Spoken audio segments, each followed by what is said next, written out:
Hello and welcome to another episode of What's Up, Prof? How are you doing, Martin? Walter, I'm doing very well, and you? I'm also doing okay, thank you. That's good. There's a lot of things happening in the world quite quickly. Yes, we were discussing final events and how they are unfolding in the world. So let's keep along this track for a little while and have a look at current events and possible occurrences in the world and see where we are in the stream of time. Yes. So let's open with a word of prayer. Our Father in heaven, it is a pleasure to be working for you, and we thank you therefore. We also ask that you guide our discussion and enlighten our minds with the Holy Spirit, and we ask that in Jesus' name. Amen. Amen. Now, we know that the Bible speaks about food insecurity in the last days. Mm-hmm.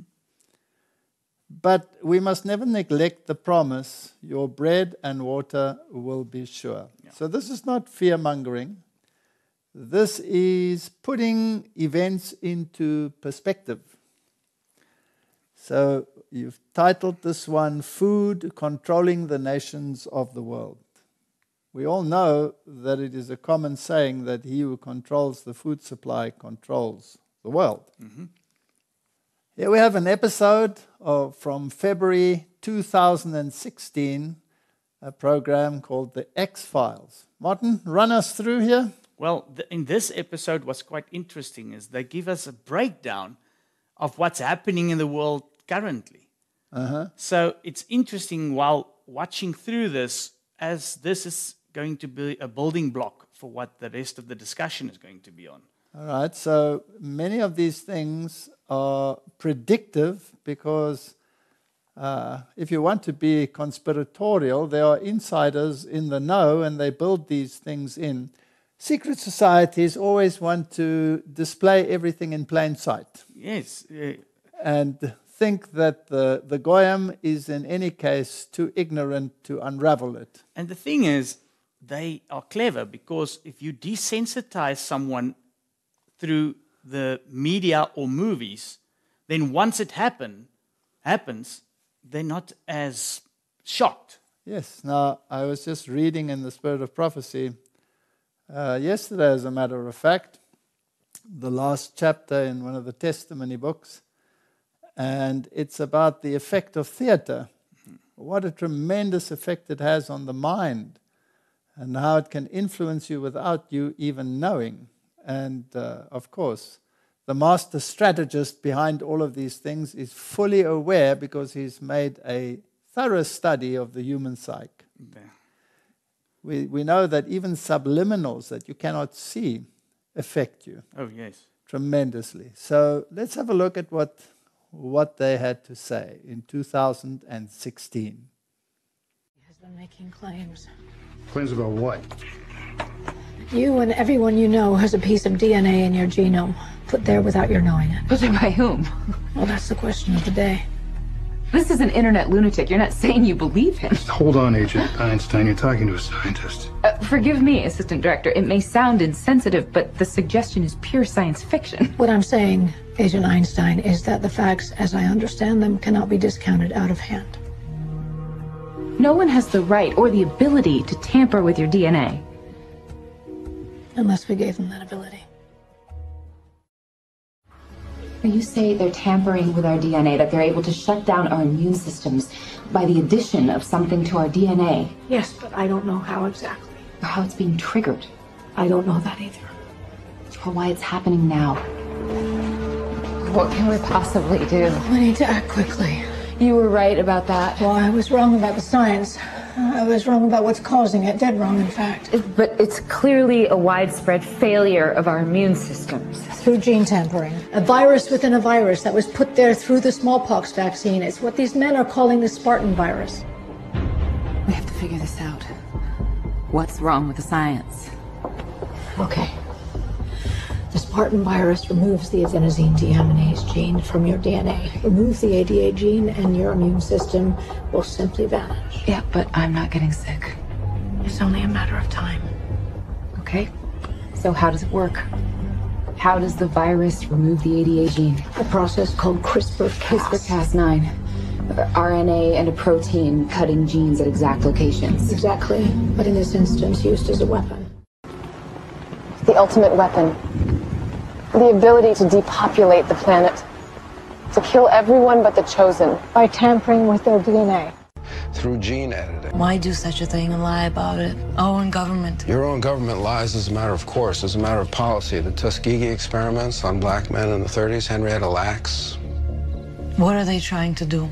That's the missing piece. But it's not hard to imagine a government hiding, hoarding technology for 70 years at the expense of human life and the future of the planet. Driven not only by corporate greed, but a darker objective. The takeover of America. And then the world itself, by any means necessary, however violent, or cruel, or efficient. By severe drought, brought on by weather wars, conducted secretly using aerial contaminants and high-altitude electromagnetic waves. In a state of perpetual war. To create problem, reaction, solution scenarios to distract, enrage, and enslave American citizens at home. With tools like the Patriot Act and the National Defense Authorization Act, which abridge the Constitution in the name of national security. The militarization of police forces in cities across the U.S., the building of prison camps by the Federal Emergency Management Agency with no stated purpose. The corporate takeover of food and agriculture, pharmaceuticals and healthcare, even the military in clandestine agendas to fatten, dull, sicken, and control a populace already consumed by consumerism. And I encourage you all to go shopping more. A government that taps your phone, collects your data, and monitors your whereabouts with impunity. A government preparing to use that data against you when it strikes. And the final takeover begins. The takeover of America. By a well-oiled and well-armed multinational group of elites that will cull, kill, and subjugate. Happening as we sit here. It's happening all around us. The other shoe waiting to drop. It'll probably start on a Friday. The banks will announce a security action necessitating their computers to go offline all weekend. Digital money will disappear. They can just steal your money? Followed by the detonation of strategic electromagnetic pulse bombs to knock out major grids. What will seem like an attack on America by terrorists or Russia. An invasion of the U.S. The Russians tried it in 47. Well, Martin, I don't think we put that in there because as prime conspiracy theorists, we believe everything that it says, right? Yeah. The important thing is not whether it is true or whether it is not true. To me, it is important that the people believe that it is true, even though it might not be true, or it might be true. You see, it's one of those Hegelian situations. Mm-hmm. Again, they tell you who the perpetrators are. They tell you it is the elites. But they don't define the elites. No. Now, in our last program, we showed that the world generally feels that the elites are the multi-billionaire moguls. That's it. Everybody is investigating and then just coming to this level. Yes. Now, if they stay at that level, then they have created in the minds of men a common enemy. Mm. But what if that common enemy is not the enemy? What if there is someone else that is the enemy? Now, in order to make it believable, could you create a scenario that makes it believable? Yes. Could you bring about a pandemic? Yes.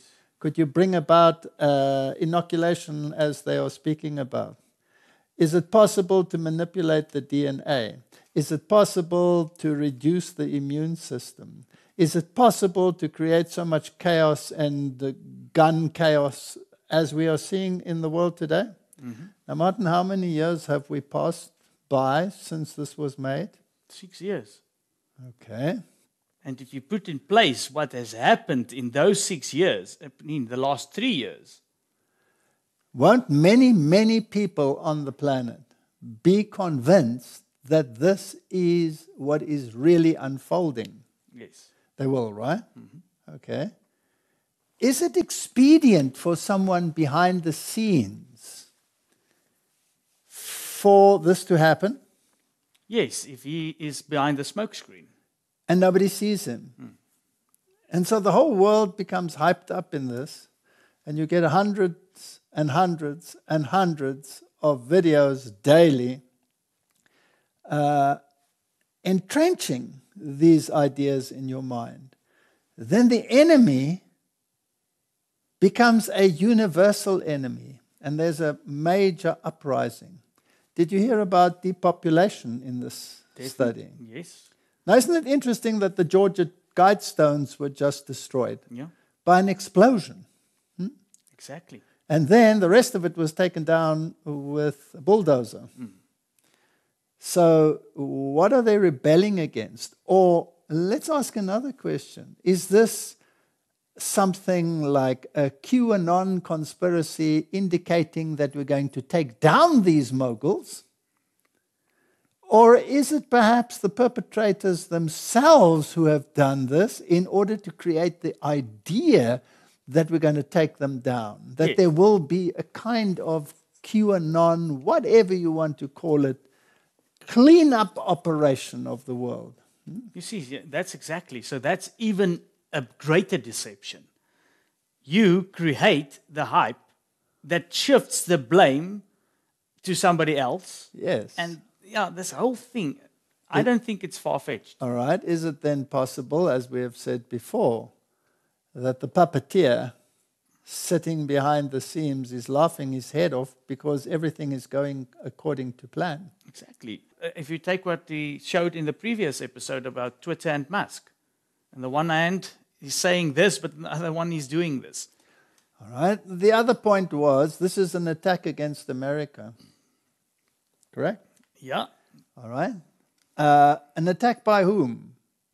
By the ultra-liberal controllers who are narcissists and want to take over the world, right? According to them, yes. According to them. And the world loves the story. And the more you make something secret, the more you make it prominent. That's just the way the human psyche works. So let's just make it quite plain to those who want to put us into the category of conspiracy theorists. This is not a theory because this is being enacted on the world stage.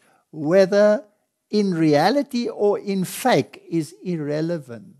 That's it. We're not interested in any of this. We're not jumping on any of these conspiracy theories. We are asking a question. Where is it heading? That's it. What is it achieving? Who's going to be happy about it? And who is manipulating it and controlling it? Or is it just random chaos that has broken out in the world? Is Satan that stupid? No. He is organized. He is organized. Have you seen that series I did a couple of years ago called Crete to Malta? Yes. With the art of war. That's it. How you do things. Chung, chung, chung. Yeah. Absolute control. Mm-hmm. When you hear the sound of the drum, boom. When you hear the sound of the drum, boom. If you don't do exactly like that, off goes your head, right? All right, so let's use that as a setting. So here we have events in the world which are running according to a plot which has been broadcast and made prominent in the media and through movies and through series like the X-Files, etc., substantiated here and there by those who love this kind of thing, in The Simpsons and you name it, every single possible, and of course, Walt Disney movies and Hollywood-style Jesuit theater. So that's what they want you to believe. Where's it heading? This is an attack on America. Now, what does America stand for? Values, freedom, constitution, freedom of religion. What is under attack? Religion is under attack. Is this a possibility that they will move this whole scenario to the point where they now are ready to go onto the barricades, get rid of all of this King of the South attitude, and enthrone the king of the north. And the puppeteer laughs. He has succeeded without being the object of suspicion for a single second. On the contrary, being the hero. He turns out to be the hero and the savior. Martin, is that what we call deception? Definitely. Is that something that could be in harmony with what the Bible says? That's exactly what the Bible says. All right. So now people must be put into straight places. Because when it starts touching your personal life, when your life is somehow threatened, then you have to become very circumspect and decide, well, why is it like that? Is it perhaps that God is unhappy with the godless state of the world and is about to interfere, and therefore we have to set matters straight? Now, according to my scriptures, matters are not going to be set straight. They're going to become worse, because that will be the ultimate deception. That's it. But it's going to go there. It is. Nothing's going to stop it. Nothing. They're going to think, and that's another thing. When all of this, like the Georgia Guidestones that's getting rid of, and they arrest some of these elites, or all of this, they'll be thinking, "Woo! Now we're winning." Yes. This is also part of the whole plan, because you must see who's going to be the victor in the end. Yes. And is it true in the last few months and years that we've had some mega elites embroiled in all kinds of debacles, like the Epstein saga, where even the royals are involved, and all of these things? And people are looking, but they're looking in the wrong place. And they're just giving you a cherry here and a cherry there. There's nothing big. No.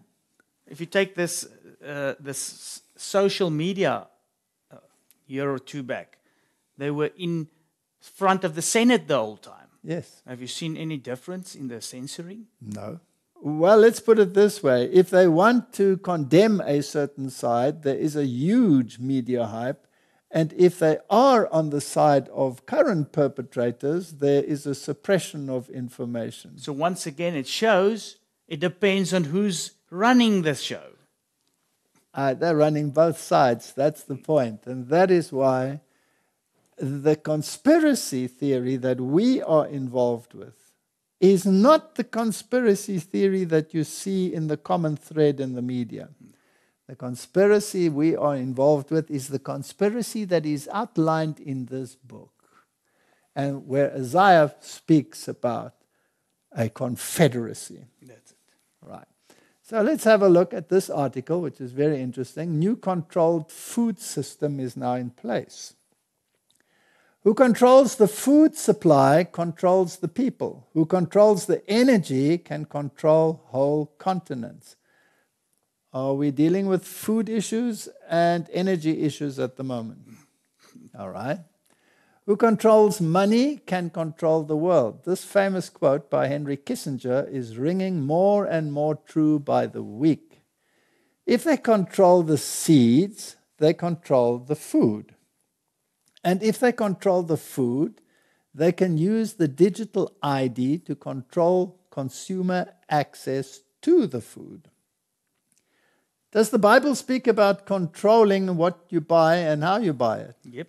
Okay. While a rash of fires suddenly destroy food processing. Now, Martin, if they are painting a picture that they want people to believe, and sooner or later there must be a savior that throws this terrible calamity overboard, and the hero must be the puppeteer, right? Then we have a script here which is perfect. So a rash of fires suddenly destroyed food processing, meat and fertilizer plants. During a time where farmers are hurting and supply chain issues are kicking in, an entire traceable food infrastructure system has already been built in multiple cities and is making its way across the globe. It's interesting, they have built facilities which are ultra-modern, which are controlled by AI, where they will process anything from cattle to plant-based foods, and none of it is in use yet. It is being prepared for a future scenario. And this is exactly where we're heading. Yes. We also had movies about that, Soylent Green, for example. That is what is happening. It is. And it's not all going vegetarian, as they claim, because some of these facilities that they're building in the United States now are meat processing plants, where they will, by AI technology, use every morsel of an animal. Up to 80,000 animals can be processed per day. And it's only to come online in 2026. The indoor vertical farming industry was valued at $5.5 billion in 2020 and is projected to reach $19.86 billion by 2026. For perspective, Bowery Farming's new facility in Arlington will be able to serve 16 million people in a 200-mile radius. This is only one of the dozens of vertical farming companies with massive facilities across the country, backed by big investors. By the way, who owns most of the farmland now? Well, Bill Gates is the biggest private farm owner in America. Yes.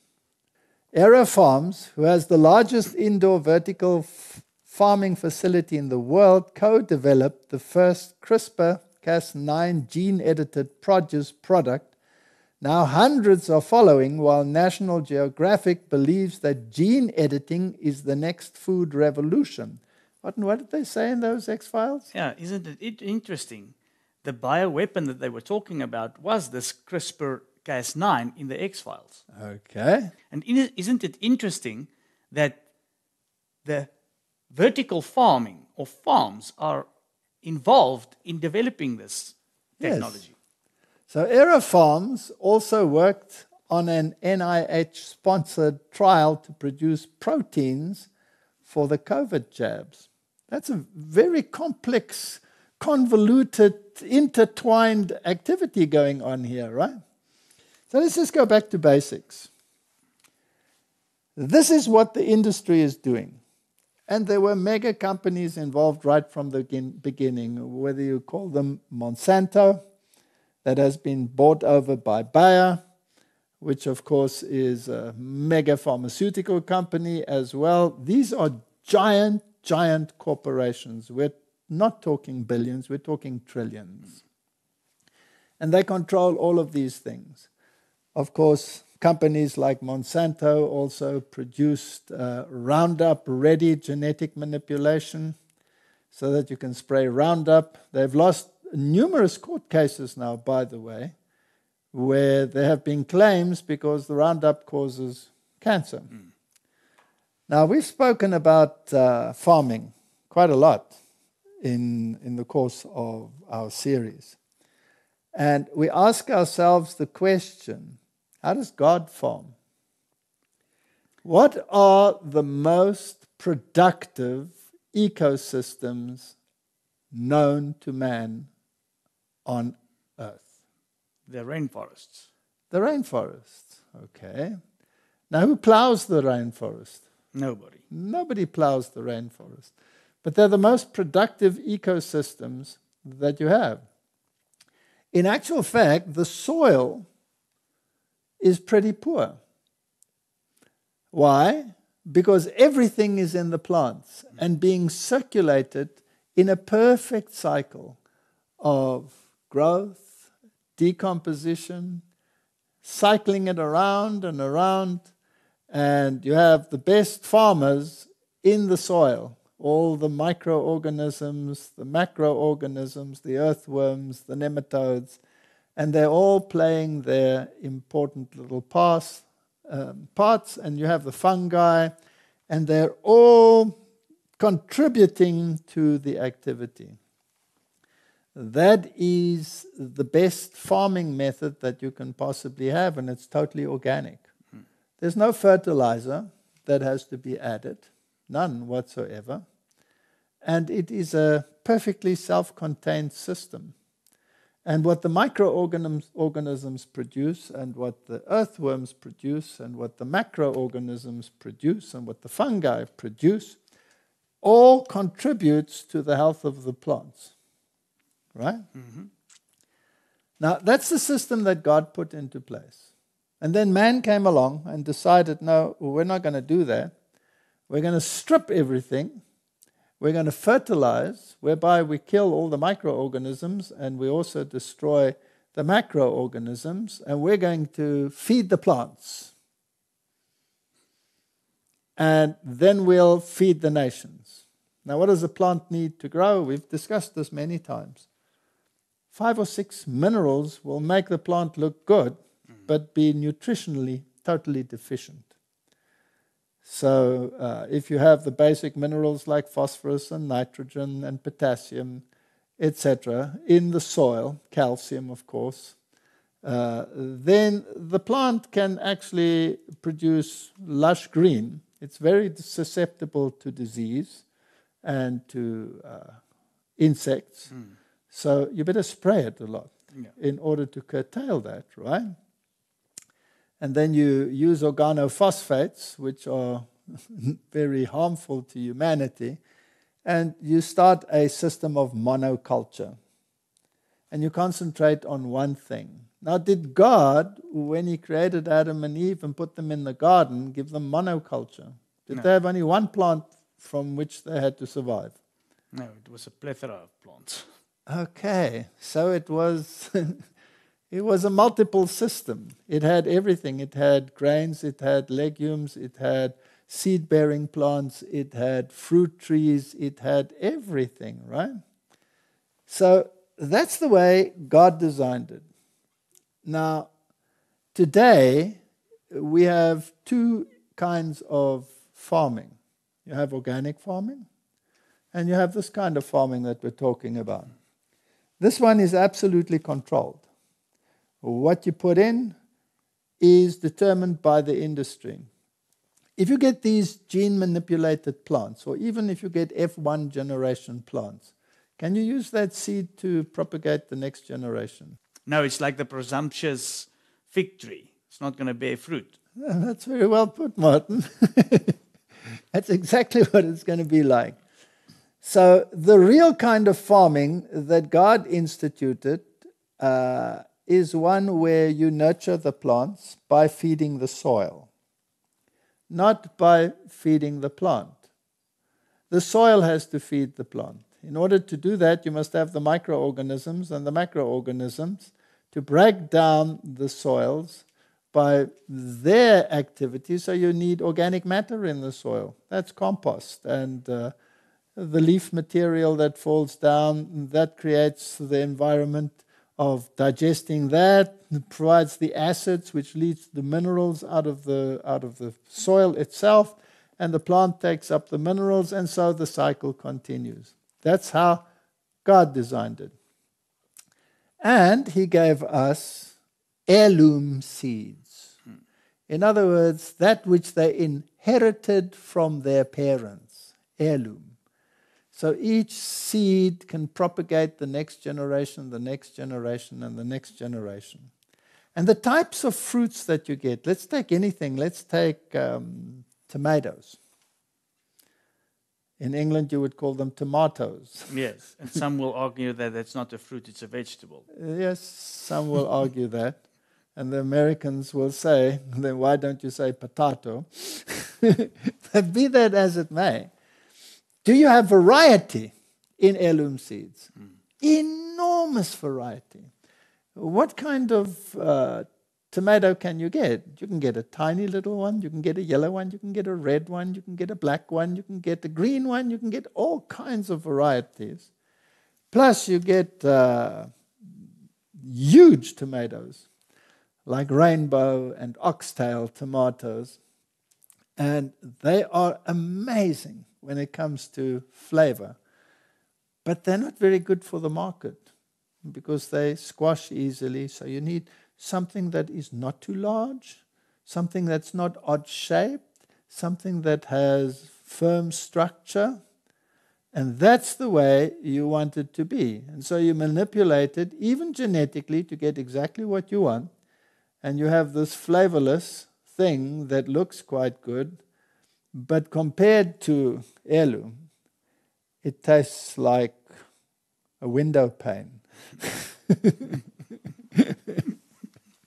That's true. And if you bite into your sandwich, on the other one, the whole sandwich disintegrates when you bite through it. When one of these, you bite through it, it's as soft as Correct. a knife through vegan butter. All right, my bottom line is this. The heirloom seed industry, compared to the other seed industry, is minuscule. Yeah. Right? Mm-hmm. It's absolutely minuscule. And it is often trampled upon and denigrated, and they try to get rid of it. My advice to anyone is get heirloom seeds. Store them. Put them in the refrigerator. If necessary, freeze them. But get heirloom seeds so that we do not become dependent on these organizations, because they want to control you. Mm-hmm. Now, that is not a conspiracy. Yeah. The Bible says they want to control you. And if you do some research, this is easy to see who controls what. Correct. So here's another article. The food industry is already monopolized by 10 companies, the majority of which include Vanguard and BlackRock as top shareholders. So here are all these companies. See, there are many listed over here. But in the center, you have Nestle, Coca-Cola, Mars, Kellogg, PepsiCo, all of these companies. And of course, BlackRock is one of that owns most of those again. And people think that that's it. But I feel there's something missing in the middle here. Because who controls these? And if you do a little bit of research, you will come to the conclusion that the Knights of Malta control them. And who do they swear allegiance to, Martin? To the Pope. To the Pope. Uh-huh. And why? Are political entities like presidents also part of the Knights of Malta? We've shown numerous times how all of these go to the Vatican for their instructions. And when it comes to the Knights of Malta, are they independent or do they associate with the Jesuits? Definitely. They get so the Jesuits are more into the teaching and the philosophy and the political aspects. These guys are interested in the market economy. Do we read about that in Revelation chapter 18? Yes. As to who controls the markets? Don't they weep and wail when Babylon falls? Why would they weep and wail? Because all their riches are suddenly gone. How can their riches be gone if they are self-contained? They wouldn't care two hoots about what happens to the next guy, right? Exactly. They just buy him up. Yeah, they'll just trample on them. But no. No, they weep and wail. Martin, people must understand prophecy to understand where this is going. But this means control. That's it. All right. Now, if we were sinister, is it possible that these mega companies controlled by these sinister individuals could actually manipulate the food that they present to you in such a way that they might put something into your body that you might not ordinarily want in there? Mm-hmm. I definitely, it's part of their whole scheme because they don't have a moral compass. Perhaps they do, but it's warped. Yeah. It will be for their benefit. Yes. The dragon gives them their power and great authority, and he's not a friend of humanity. Okay.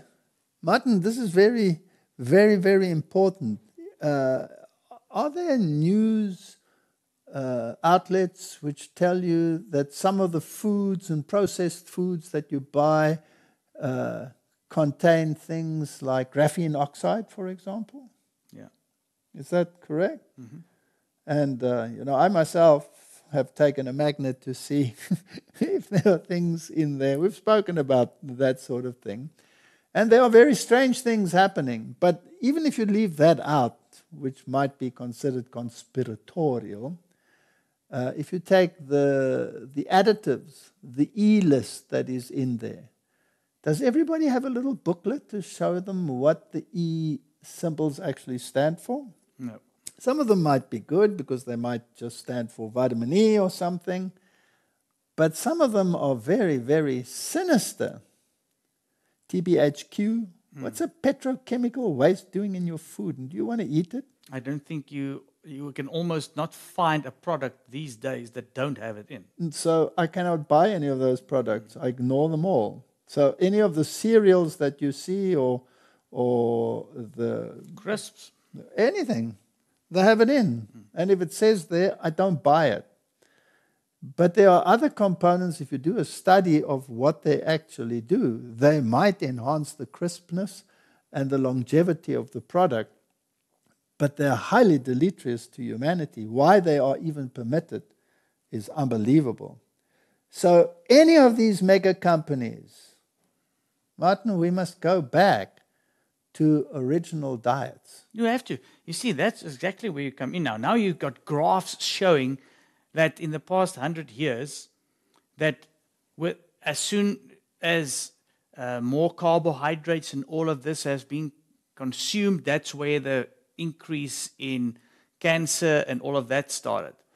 But what about all this nonsense that you've just spoken of that's been implemented in food? Yes. Why don't they then take that into consideration? Here's another question. Has humanity become dependent upon these companies? Nobody's looking after themselves anymore. You are totally dependent on right. this. Did we have a major infant food catastrophe in the world? Yeah. And were the mothers despairing because they didn't know what to feed their children? Now just throw yourself back into the days of Abraham. Did Abraham have this kind of supermarket with these processed foods available to him to feed his infants? No, but you don't have to go that far back. I'm just contemplating here. Just go back to 300 years ago. Yeah. No, go back 100 years ago. All right? Did they have this? And they'll say, well, the people were malnourished, they were this, that, and the other. Abraham still looked more like the angelic host than anything else. So they knew how to feed themselves. We have to learn how to feed ourselves. And we have to become whole food experts. Because not only is it a fact that the products that they put into the food are harmful for you, if you want to become a little bit more conspiratorial, there might even be a planned attack on humanity. That's what they said in the X-Files, didn't they? That's it. That's where I think it will be good for people to open their eyes and look at it. All right. So even if that is all conspiratorial in order to move you Hegelian dialectically into a particular direction, just taking the additives that they add to food should be enough to tell you we have to have a different lifestyle. Yeah. So Bill Gates insists that droughts and climate change is destroying our ability to farm, and that the future will consist of populations moving into metropolitan cities where indoor vertical farming is necessary to feed people. Fortunately, we have people like Bill Gates who knows everything, so we can dispense with Google and encyclopedias. We just ask him what should be done, and that should be fine, right? But you forget that we actually can thank Bill Gates for Google, because if he didn't bring the whole computer to us, we wouldn't have been able to use Google. Okay, but where's the flaw? He's saying move into the metropolitan cities and we will feed you what we want to feed you.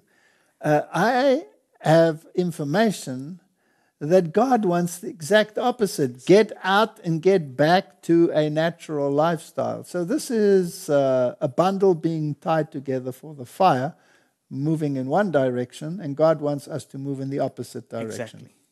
And so you can also take, if the devil who sits behind this wants you to move back into the cities, he's going to make it hard to move out. So I'm actually very grateful to people like Bill Gates. They make it very easy for me to determine what not to do. But they can also have some deception in it. That is true.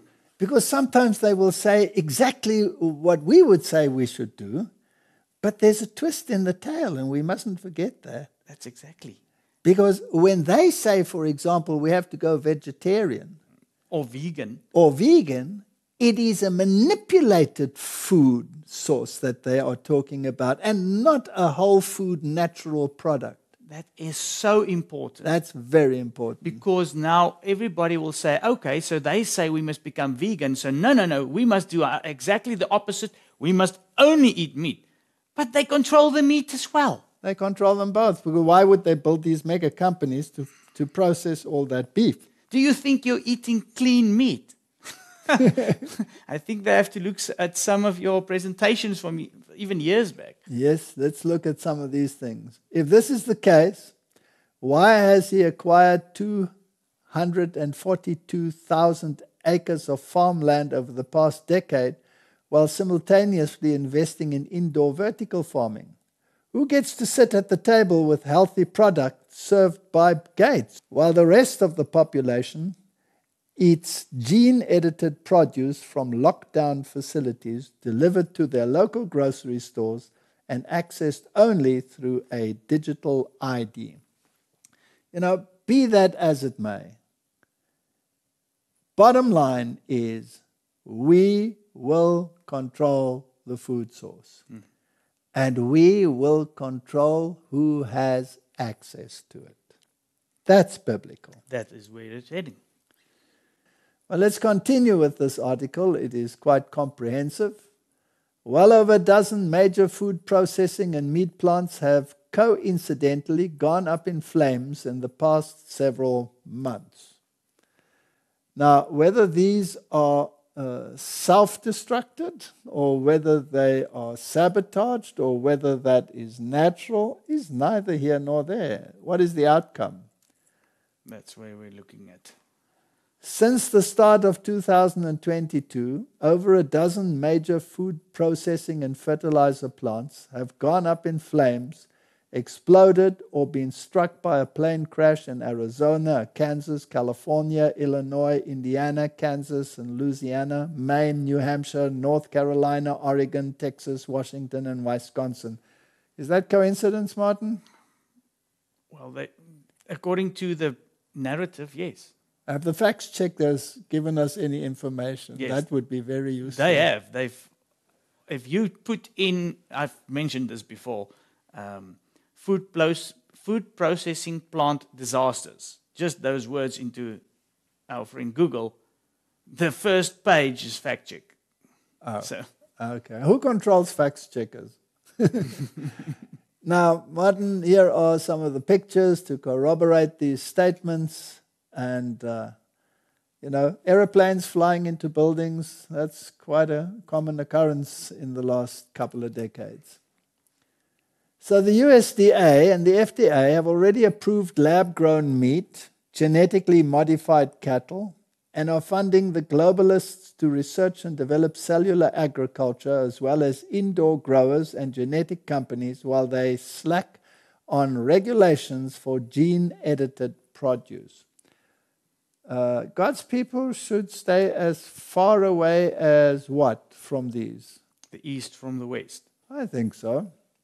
Sure, the idea of indoor vertical farming could be a great avenue for those with little land, those who live in harsher climates, and everyone who wants food security, while these agendas against humanity continue to roll out.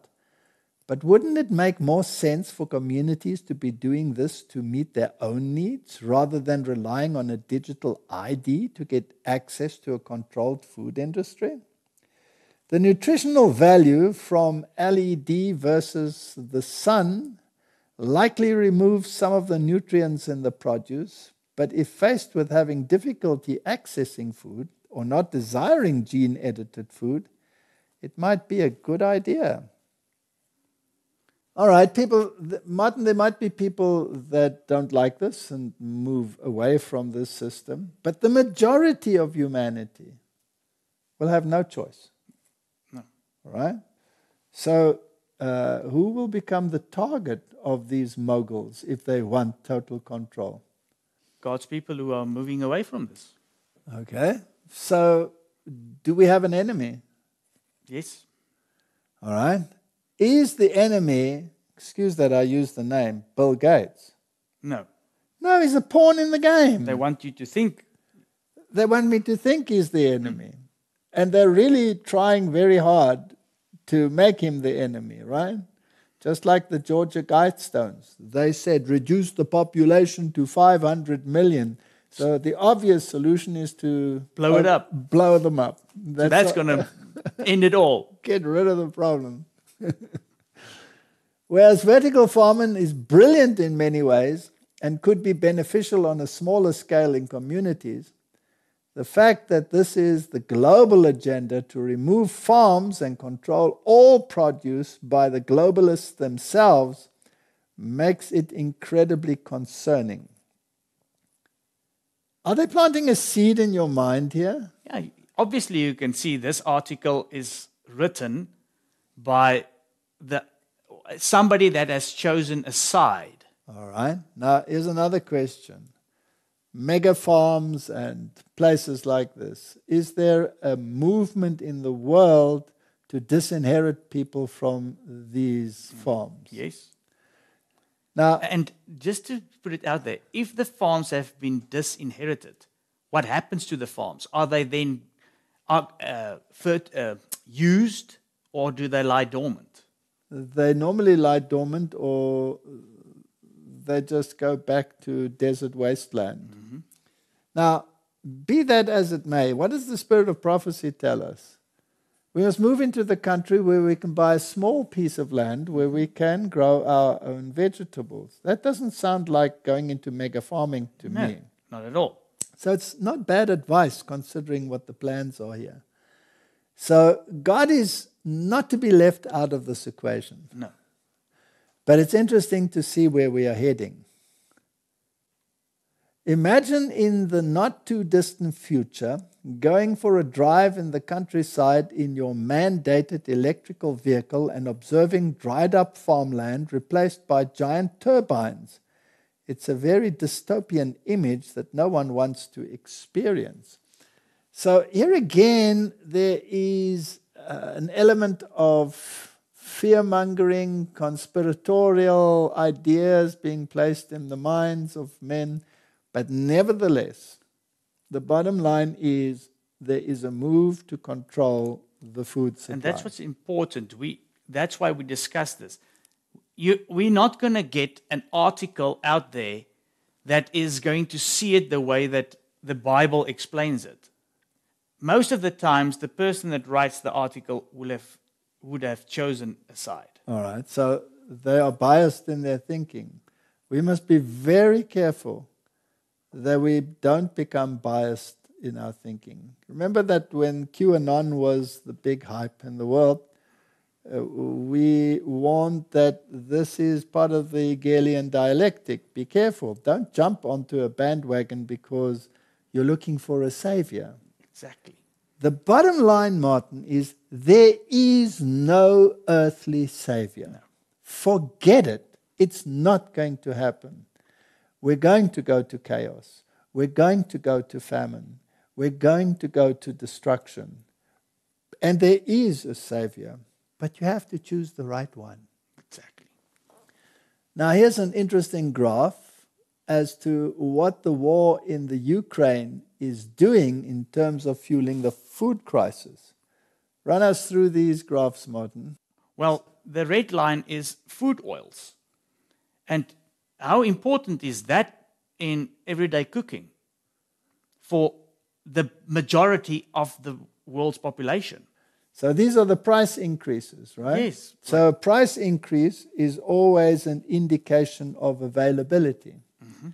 Because if availability drops, prices increase. So this shows that there is a massive increase in terms of oil prices. 137%. All right. What about the yellow line? Yellow line is cereals. So they've gone up. This is the staple food. Yeah. So now it becomes a little bit more serious. It's not as serious as the luxury, the oils, but it's quite serious. And the black one? The food price index. All right, so generally everything is going up. Food is becoming more expensive. 60%. That's a lot. In the past. Now we're not talking about fossil fuels here. We're talking about food, right? Yeah. And this is all blamed on the war in Ukraine. Yes. What about this purple line here? That's dairy. So dairy is on the increase. And then you've got meat and sugar. So basically, everything is going up. And the most important ones, as far as I'm concerned, is the first three here, which all have an upward trend. So that's the oil price, the grain price, and the food index price. So things are becoming tighter. Yeah. And there is someone to blame. Exactly. They've always got someone. There's always someone to blame. Yeah. And they're always looking at the wrong guy. The Economist. Costly food and energy are fostering global unrest. So when you have a food crisis or when you have an energy crisis, then you have unrest. Does that suit the purposes of the enemy? They love chaos because out of that they can get their synthesis. Their order. In their order. Ordo ab cao. So money no longer had any value in Istanbul, laments the narrator of My Name is Red, a novel by Orhan Pamuk, set in the 16th century. Galloping inflation afflicts Turkey again today. Officially, it is 73%, but everyone suspects that it's higher. So here is a Nobel laureate who is talking about these things and is lamenting the fact that we are seeing these things happening in the world. Now, not only Turkey, take Sri Lanka, for example. Chaos. Or take inflation in the United States of America. And isn't it interesting that the currency that is gaining in strength through all of this is the ruble? The ruble. Isn't it ironic? Okay. So are we heading for a crisis? Oh, it's inevitable. And now here's a graph that we also find in The Economist, which is a very reputable source. I don't know what we can call reputable these days anymore, but let's say these were reputable sources. Well, you can almost state that this is coming from the organizers, or it's reputable because they might be part of the whole system. Okay. So it talks about the possibility of outbreaks of unrest over the next 12 months from June 2022 to the next 12 months.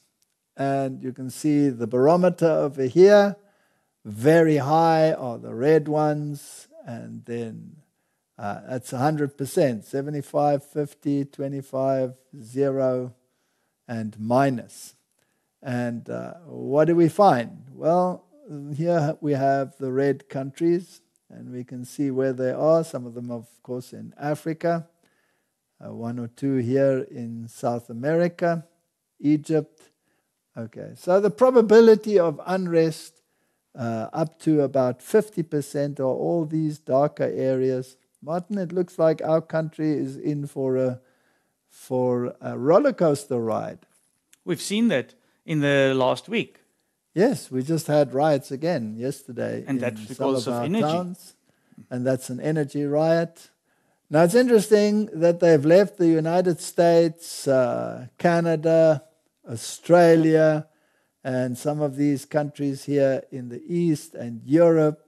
They've left them out of this picture because of apparent insufficient data. Now, Martin, when you look at the news, where do you read about unrest? Europe. Isn't it in Europe and the United States? Yeah. Didn't all the farmers in the Netherlands now go on the rampage and the supermarkets are empty because they're being marginalized by government rules? Mm-hmm. Now, why are they making rules to marginalize farmers? For climate change. Now, when I was young, Martin, There was a time when I was young. Farmers were the ones that were protected and that were, helped by governments. Now it seems that the opposite is true. Mm-hmm. And also in France, you have riots by the farmers. So, insufficient data is probably a bit tongue-in-cheek. But the experts that give us this information are, of course, the IMF, the World Bank, all of these mega organizations. So can we expect unrest? Definitely.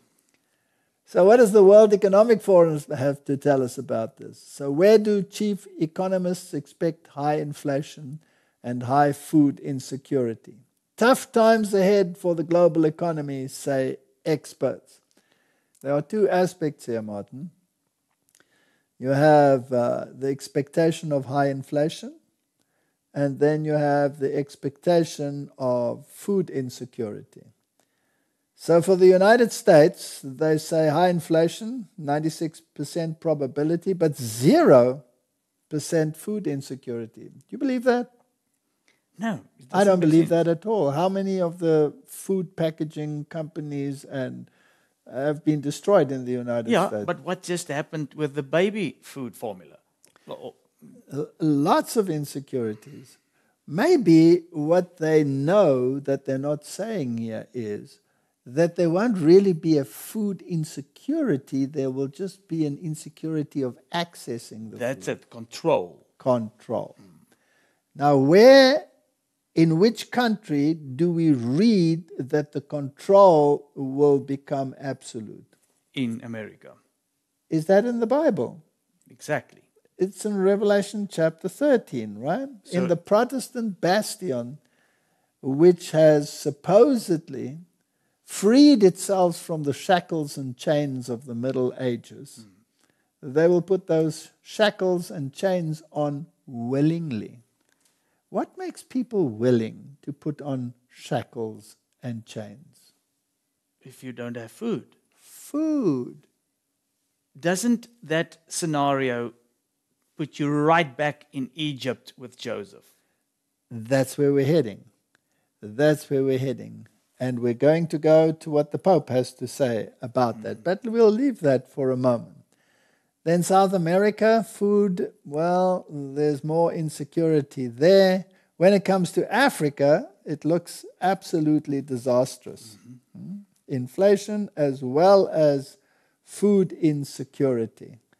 And when we go to the East, well, all of these first world countries, they don't seem to be too worried about food. But I have some news for them. Yeah. I think the Bible is telling us that this food insecurity will be international. I agree with you. But it's also interesting that, as we've mentioned now with the United States, those other countries, it's almost as even the countries where there's more control over the food, they don't have food security problems. All right. If you look at Africa, they don't have these mega facilities like we've read in the previous article. So nobody is growing or will be able to supply the food. They are mostly growing their own food. Yes, and now if you have not prepared yourself, if you don't have seed, if you're not ready to take care of yourself, there can be serious issues in Africa. So either way, in whatever way we look at it, even if you look at Africa, for example, they said previously we would have a lot of unrest. But what if the North has a lot of war? That would be interesting. That's it. So here's another article. Another food processing plant shutters operations, adding to the long list of closures.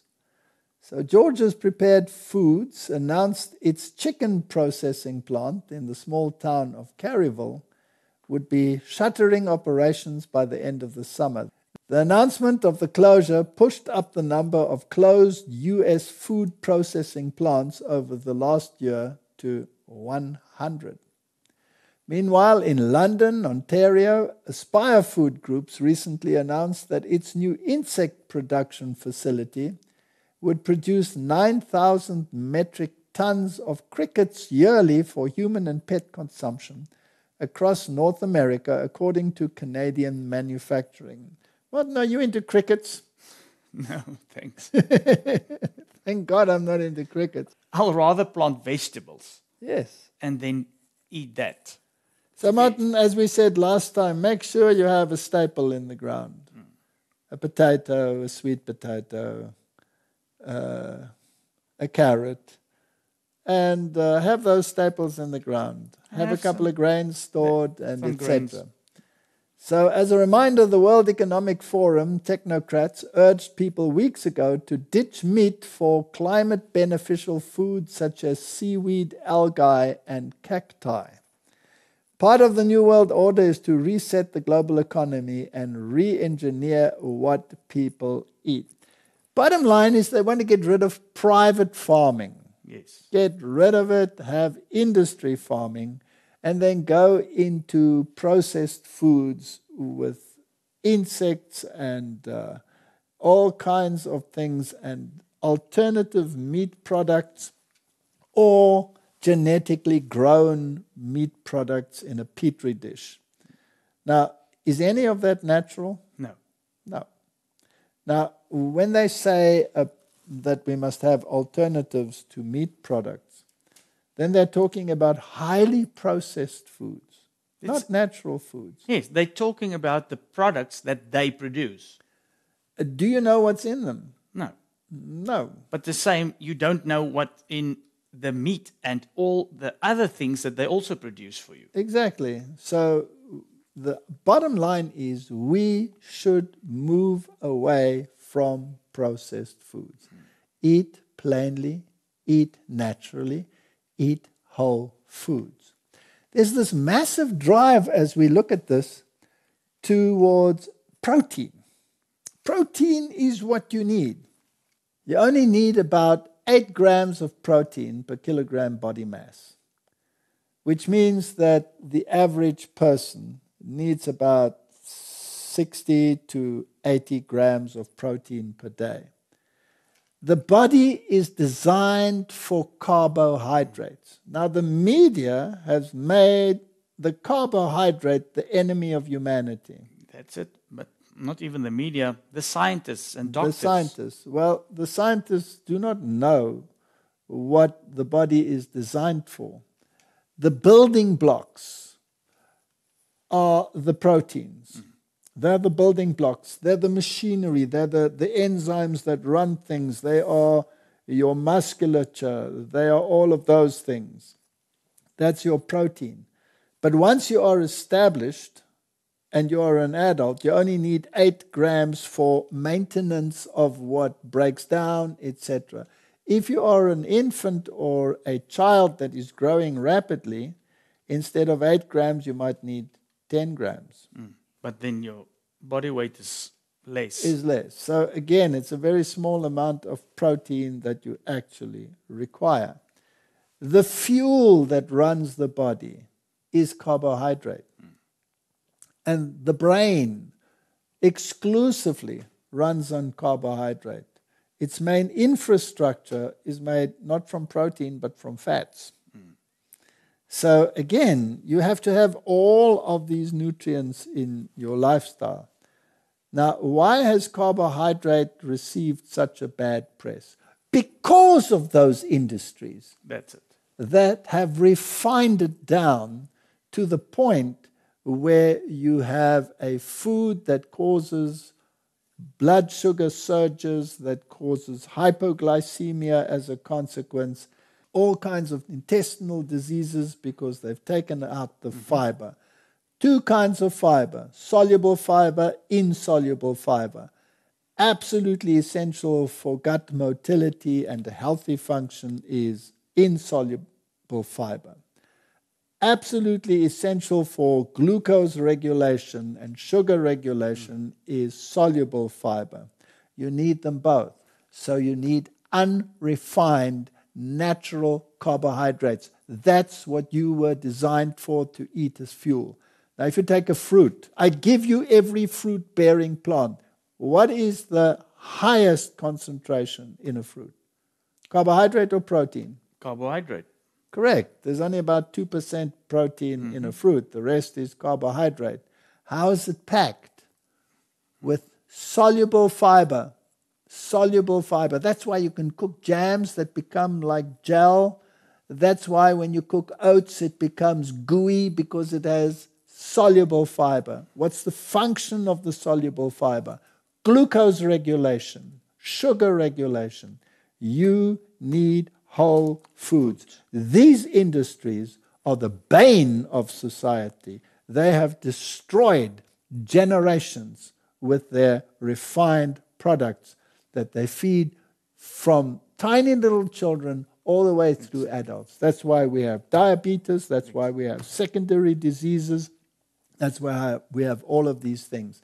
And then to crown it all, they throw the baby out with the bathwater. That's the problem. They throw out the carbohydrate because they assume that that is the problem. No, it's the perverted carbohydrate that is the problem. Exactly. Now again, Martin, when we talk about who the moguls are that are controlling everything, they always take you back to these billionaires or the Rothschilds or the Rockefellers, and they don't realize that the name Rothschild, for example, is something that derives from ancient times, Rothschild, red shields, that was the emblem of the Roman army. And they are actually Vatican bankers. That's it.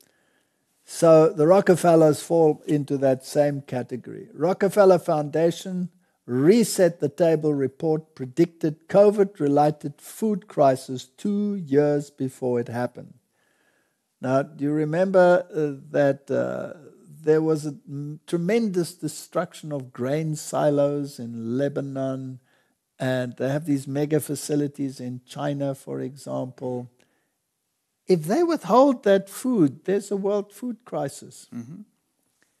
So just a few months into COVID-19 pandemic and almost 2 years before global health officials warned of a food shortage crisis, the Rockefeller Foundation issued a report predicting the crisis and offering up solutions, including shifts to online enrollment, online purchasing of food.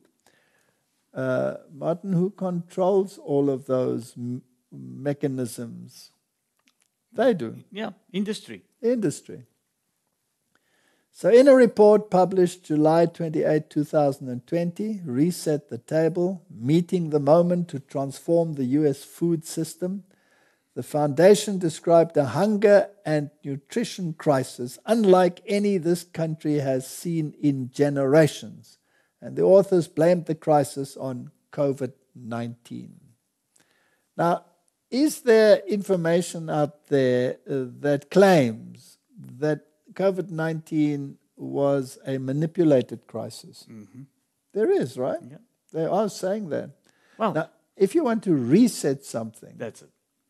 Then what must you do with the old? You must make it redundant. You must remove it. Yeah. Is it happening? Okay, so we must always look at the outcomes. Mm-hmm. And then again ask the question, who wants it? Yes. Someone who wants control. Just these people that have a lot of money, why they already have the money. There must be another agenda. All right, so what is it they want to control? They want to control you. Yeah. Now, who in the Bible is the one that is pointed at as the one who wants to control you? Satan.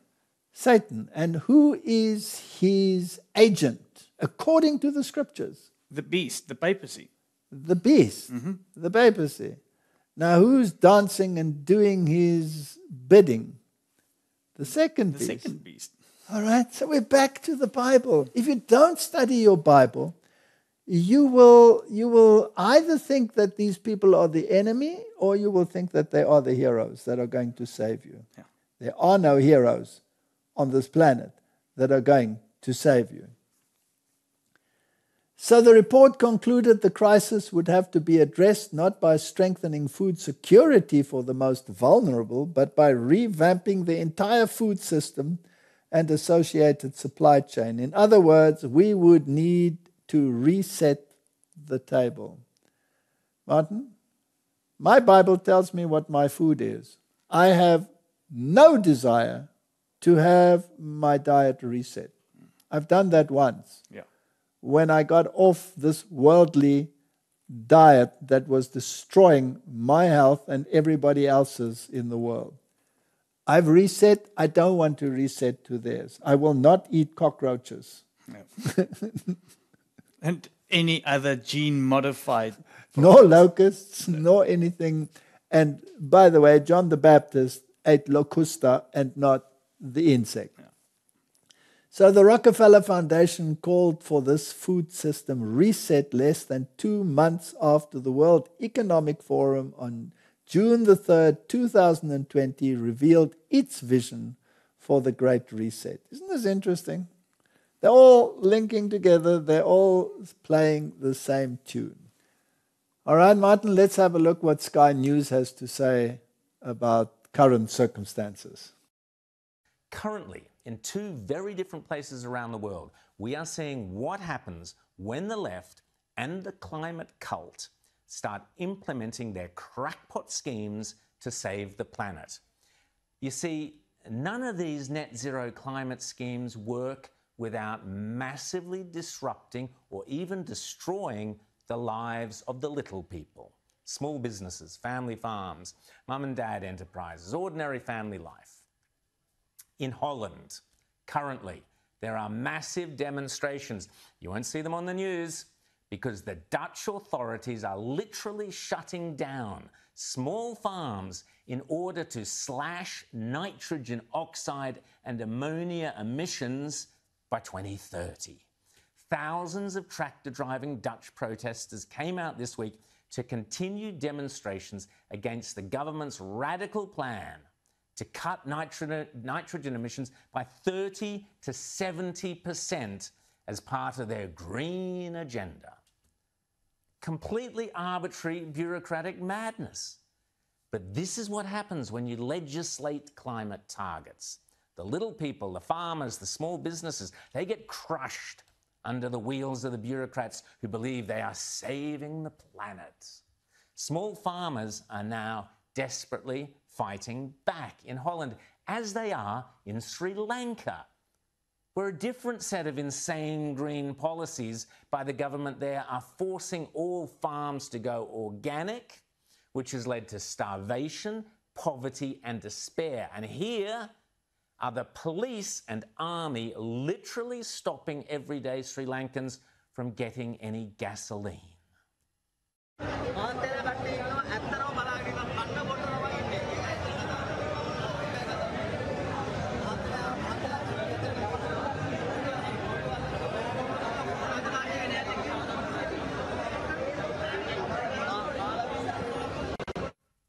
This is, I fear, merely a glimpse of the dystopian world that awaits us if we pursue the folly of bureaucratically mandating a reduction in the energy supplies that sustain our food supplies, our health, and our shelter, and so much more.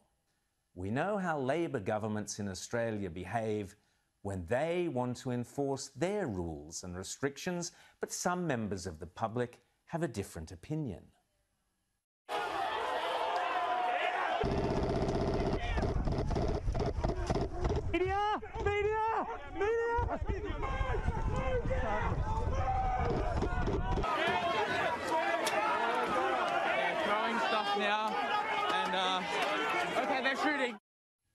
Holland, Sri Lanka, Australia, hard to tell them apart. So, Martin, the news outlet is lamenting the situation. Do they have a solution? No. There's no solution. Well, they also get the scenario that we have to stand up against this. All right. So what does that mean? That means more civil unrest. Mm-hmm. And that is more chaos. So all of these things are working together. Now let's step back again and reiterate. This is no time to get involved in this battle because you're fighting the wrong battle then. this is all leading towards something. Let's just make that very clear again. The Bible tells us where we're heading. There will be a time of trouble such as never was. So when you see this happening, do you climb onto the barricade to try and stop the time of chaos such as never was? No. What's the point? It's predicted. It's futile. You're wasting your breath and you're wasting your time. So is this a time for introspection? That's it. That's where it all comes back to. Get yourself ready. All right. What do you take to heaven? Do you take your food supply to heaven? Do you take your houses to heaven? Do you take your money in the bank? Do you take any of these to heaven? No. What do you take to heaven? Only your character. So Martin, time for introspection and time to do what God said. So if God says, I can spare you some of this, try and get out into the country, some prepare the way. We've spoken about this more than ever before, but just to show how serious this is. That's it. And then there are people, Martin, within the church that say nothing's happening. What's wrong with them? And they won't probably mind if everything is controlled. No, they're probably quite happy. Now, here's another interesting article because this puts another spin on the ball. Everything is so computerized today that as soon as you are hacked, for example, a whole industry can collapse. And remember, we had a video of Klaus Schwab where he said this was going to happen. Cyber attacks. Now, if they predict cyber attacks, have they planned cyber attacks, Martin? What's interesting is you'll see now in the article as well, as just after he mentioned that, these attacks occurred. Okay. All right. So again, you have an invisible enemy. You have a hacker who destroys the entire food industry. Now, Martin, if you have your own little garden in your back garden and you're making microgreens and you're planting your little things, if somebody hacks your phone, does your garden disintegrate? No. Just for interest's sake. So FBI warns food and agriculture to brace for seasonal ransomware attacks. So this is where they hack you and you cannot go back into production unless you pay ransom, right? So the Federal Bureau of Investigation released a private industry notification warning agriculture cooperatives, also known as farmers' co-ops, of the looming danger of well-timed ransomware attacks. The agency warns that during the critical planting and harvesting seasons, attacks could result in the theft of proprietary information and operational disruption, leading to financial losses and even food shortages. They did that with the oil supply as well, right? Mm-hmm. So they do all of these things. And the energy supply. Yes. So there are many of these ransomware variants. Now, who's the enemy again? It's some vague individual that nobody can define. You normally target Russia or China or North Korea. They're bringing the world to their knees. Again, we want to reiterate, don't look in the wrong place for the enemy. People have to be careful, because if you put your focus on one place, you can easily be sidetracked. Correct. Now, here's an article from Reuters. Heat, humidity kills at least 2,000 Kansas cattle. Now, this was an interesting story, Martin, because it killed the cattle, but it killed nothing else. No, and again, we bring it back. Now, climate change is also in the whole scenario. All right, so we've got climate change involved, and now this was because of global warming and the terrible heat. All the cattle fell over. The horses didn't, and the goats didn't, and the sheep didn't, and the cats didn't, and the dogs didn't, and the humans didn't, but the cattle did.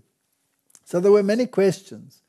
So the deaths add pain to the U.S. cattle industry as producers have reduced herds due to drought and grappled with feed costs etc. We don't have to read all of this. It just shows that there is, let's use the word, a total onslaught on the food supply. Definitely. And it will probably go back to what we've read in that first article for the food control. Yes. So let's get the United Nations involved. That's the next step, right?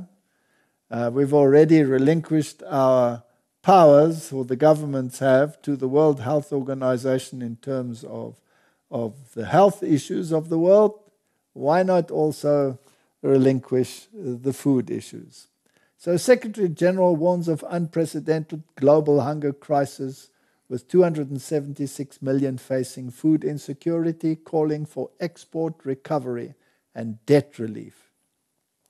So we can go through this article and we can discuss what they're talking about. They're talking about fertilizer problems, fertilizer prices that have gone up, affecting billions of people in Asia and Africa. So we need an entire global economic reset. That's it. It all comes back to that the whole time. And this is a sad state of affairs because this will probably come true. There will be millions of people starving. So are they playing in the same band as the World Economic Forum? Yeah. Are they singing the same tune? Right through. All right. So basically, what we've seen now is that the world is heading for a crisis. To summarize, they have targeted certain groups that are responsible. And some of these are trying to save the world, like the mega moguls of the world, and some of them are being seen as the enemies. And then you have vague enemies like hackers and this and that. Irrespective, bottom line is it's going to crash. That's it. Let's go to the heart of the matter. Now, remember the Tony Palmer situation, where Tony Palmer, who is now deceased, claimed that Protestantism was over, the protest was over. He was actually speaking in Kenneth Copeland's church. Correct. Mm-hmm. And they had this interview with the Pope, who was so happy that the Reformation was over. But it stretched much further than that. It embraced the whole global community. And after this time, of course, he brought out his documents on fraternity. Yeah. And so he had this fraternity idea, and anticipating a crisis, we have to meet our brother in Egypt and give him bread. Let's listen. Perché? Ma succede come nei quartieri fra noi, no? Nei quartieri ci sono famiglie che si vogliono e famiglie che non si vogliono, famiglie che si uniscono e famiglie che si separano. E noi siamo un po', mi permetto la parola, separati. Separati perché i peccati ci hanno separati, i nostri peccati. I malintesi nella storia, ma una lunga strada di peccato comunitario. Ma chi ha la colpa? Tutti abbiamo la colpa, tutti siamo peccatori. Soltanto uno è il giusto, il Signore. Io ho la nostalgia che questa separazione finisca e ci dia la comunione. Io ho nostalgia di quell'abbraccio nel quale parla la Sacra Scrittura, quando i fratelli di Giuseppe, affamati, sono andati a Egitto per comprare, per poter mangiare. Ma andavano a comprare, avevano i soldi, ma non potevano mangiare i soldi. E lì hanno trovato qualcosa più del pasto, hanno trovato il fratello. Tutti noi abbiamo dei soldi, i soldi della cultura, i soldi della nostra storia, di tante ricchezze culturali, anche religiose, tradizioni diverse. Ma dobbiamo trovarci come fratelli e dobbiamo piangere insieme, come ha fatto Giuseppe, quel pianto che unisce, il pianto dell'amore. Martin, that sounds like a very emotional speech. And there are a few things that are very concerning, because the unity that he's talking about here is not a unity in truth. Mm-mm. It separated people coming together on the basis of compromise. Yeah. He said the separation was sin. Well, when truth is involved, separation sometimes becomes necessary. Even war becomes necessary, because truth cannot be compromised. For 500 years, they warred against Protestantism. They declared Protestantism over. And they have to create a crisis that will unite humanity. That's exactly what. And he's using a bread crisis in order to bring humanity together, so that we all meet as brothers and sisters, fraternity. There's just one problem. That is a fraternity outside of the biblical directive. Yes, because the center of the Bible has to be set aside. Yes, he called the separation sin. But the Bible identifies his system as the man of sin. So now we have a choice. And I believe that the crises that are coming are going to do precisely what the Pope said. And anybody who does not want to be part of that system, doesn't want to be part of that fraternity, will be targeted. Is everything in place so that that one will not be able to buy or sell? That's it. Is everything in place so that he can be disenfranchised and marginalized? Is everything in place? Is there enough anger in the world that they might be classified as the pariah to be destroyed from the face of the earth? We are heading for that clash. Let's pray. Heavenly Father, what a time we are living in, and what a clever game is being played out there. Unfortunately, this clever game is at the expense of human lives and will cause great human suffering.